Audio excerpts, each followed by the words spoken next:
ফেসিস্টের 15 বছরে বেগম খালেদা জিয়ার বিরুদ্ধে হেন কোনো অপবাদ নাই যেটা দেয়নি, মানে অকৃতজ্ঞ যারা। আর পাশাপাশি বেগম খালেদা জিয়ার চরিত্রটা ভিন্ন, যার মধ্যে ন্যূনতম জিঘাংসাবোধ কখনো ছিল না। আমরা রিপোর্টটি দেখলাম। আমি একটু ব্যারিস্টার নাসিরউদ্দিন আহমেদ অসীম আপনার কাছে আসবো যে আপনি একজন রাজনৈতিক কর্মী, বিএনপির নেতা। আমি একটু আপনার কাছে জানতে চাইব, বেগম খালেদা জিয়া তো বলছে অনেকগুলো পরিচয় আছে। তিনি এই মুহূর্তে বাংলাদেশের সবচেয়ে বড় রাজনৈতিক দলের তিনি কর্ণধার ছিলেন। তিনি 3 বারের প্রধানমন্ত্রী, বাংলাদেশের প্রথম নারী প্রধানমন্ত্রী, এবং যে কোনো গণতান্ত্রিক আন্দোলনে তিনি একজন অনুপ্রেরণা বাংলাদেশের। এই পরিচয়গুলোর সঙ্গে তার আপসহীন নেত্রী আরেকটি পরিচয়। আপনার কাছে কোন পরিচয়টা সবচেয়ে বেশি গুরুত্বপূর্ণ মনে হয় খালেদা জিয়ার? ছাত্র জীবন থেকে ছাত্র দলের রাজনীতির সঙ্গে সম্পৃক্ত ছিলাম।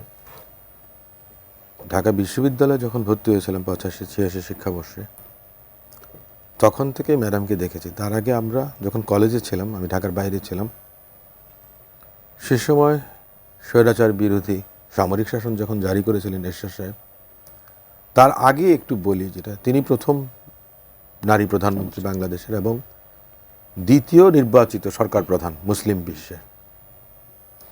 1980-র দশকে স্বৈরশাসকের সামরিক শাসনের কঠিন সময়ে তিনি গণতান্ত্রিক আন্দোলনে সামিল হন এবং আন্দোলনে আলোকবর্তিকা বা আশার আলো হয়ে আবির্ভূত হয়েছিলেন।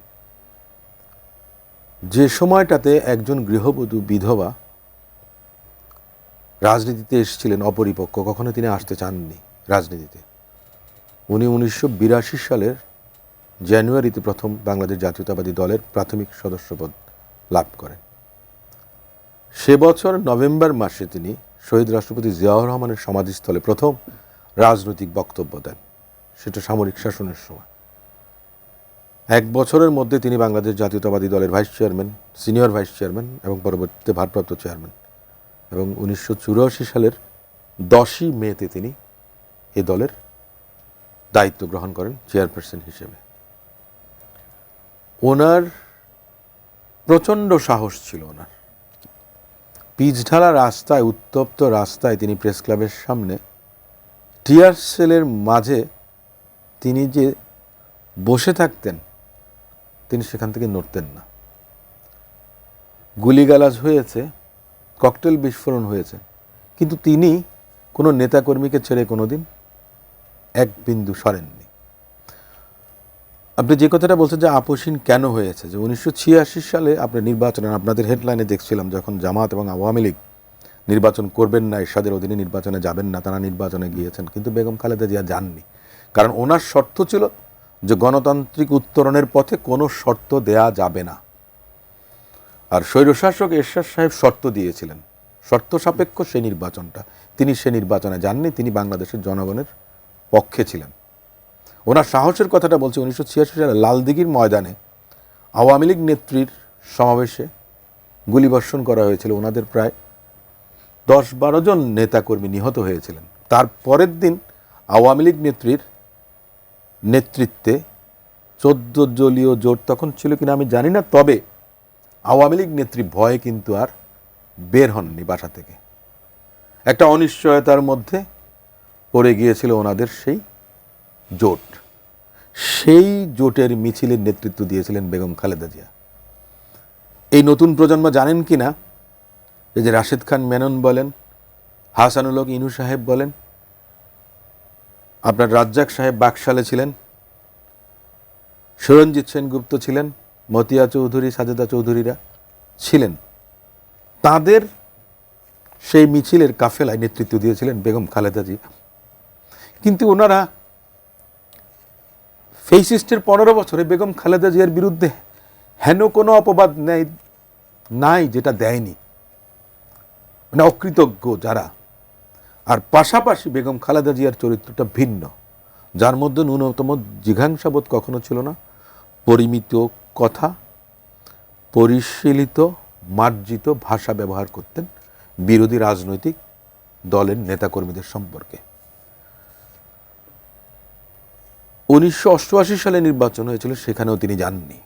বাংলাদেশের জনগণ কিন্তু জানতেন যে ছাত্র দলের কিন্তু অনেক বড় ভূমিকা ছিল আপসীনের বাইরে ওনার মধ্যে যে মমতাময়ী একজন মায়ের প্রতিচ্ছবি জাতীয়তাবাদী ছাত্রদলের প্রতিটি নেতাকর্মী দেখেছিল। আমরা প্রতিদিন কিন্তু বিশ্ববিদ্যালয় থেকে টিএসসিতে আড্ডা মেরে সন্ধ্যার পরে 27 নম্বরে ম্যাডাম আসতেন, আমরা সেখানে চলে যেতাম। ম্যাডাম এরকম একটা টেবিলের সামনে বসতেন, পেছনের দিকে কয়েকটি সোফা ছিল, সিনিয়র নেতারা বসতেন, মহাসচিব সহ অন্যান্যরা, সালাম ভাই বা তার আগে ওবায়দুর রহমান সাহেব। ছাত্র দলের ঢাকা বিশ্ববিদ্যালয়ের নেতা যারা ছিলেন তারা আপনার সামনে একটা জুটের কার্পেট ছিল, সেখানে প্রতিদিন ম্যাডাম তাদের সঙ্গে কুশল বিনিময় করতেন যে তোমরা কি ঠিকমতো লেখাপড়া করছো তো, যে প্রতিদিন আসলে পড়ালেখা কখন হবে, এবং বলতেন যে দেখা হয়ে গেছে এখন চলে যাও টেবিলে, পড়ার টেবিলে। তো একজন মায়ের মতো, একজন শিক্ষকের মতো বেগম খালেদা জিয়া ছিলেন, আপসীন ছিলেন। যে কথাগুলো বললাম আমি কয়েকটা উদাহরণ তো দিয়েছি, সাহসের কথা বলেছি, আর আপসীন গণতন্ত্রের প্রশ্নে, বাংলাদেশের জনগণের অধিকার আদায়ের প্রশ্নে। বাংলাদেশের জনগণ জানতো যে আওয়ামী লীগ সবচেয়ে বড় দল, প্রতিষ্ঠিত দল, বিএনপি যে রাজনৈতিক দল, সবাই বলতো এই দলের জন্ম ক্যান্টনমেন্টে, এই কথাগুলি কিন্তু বলতো। পরবর্তীতেও বলেছে, তিনবার বেগম খালেদা জিয়া আপনার রাষ্ট্র ক্ষমতায় এসেছিলেন, সরকার গঠন করেছিলেন, তারপরেও এই কথাটা বলা হয়। কিন্তু সেটা ভুল প্রমাণিত হয়েছে ম্যাডামের আপসীনতার কারণে। 1991 সালে বাংলাদেশ জাতীয়তাবাদী দল আওয়ামী লীগের থেকে বেশি আসন পেয়ে সরকার গঠন করেছে। তার মানে শহীদ রাষ্ট্রপতি জিয়াউর রহমান সাহেব যে 19 দফার ভিত্তিতে একটা দল প্রতিষ্ঠা করেছেন, রাষ্ট্র পরিচালনার জন্য কাজ করেছেন, 3.5 বছরে এই দেশের খোল নলচে বদলে দিয়েছিলেন, সেই জায়গাটা থেকে টেনে বেগম খালেদা জিয়া বাংলাদেশকে একটা অন্য জায়গায় নিয়ে গেছে।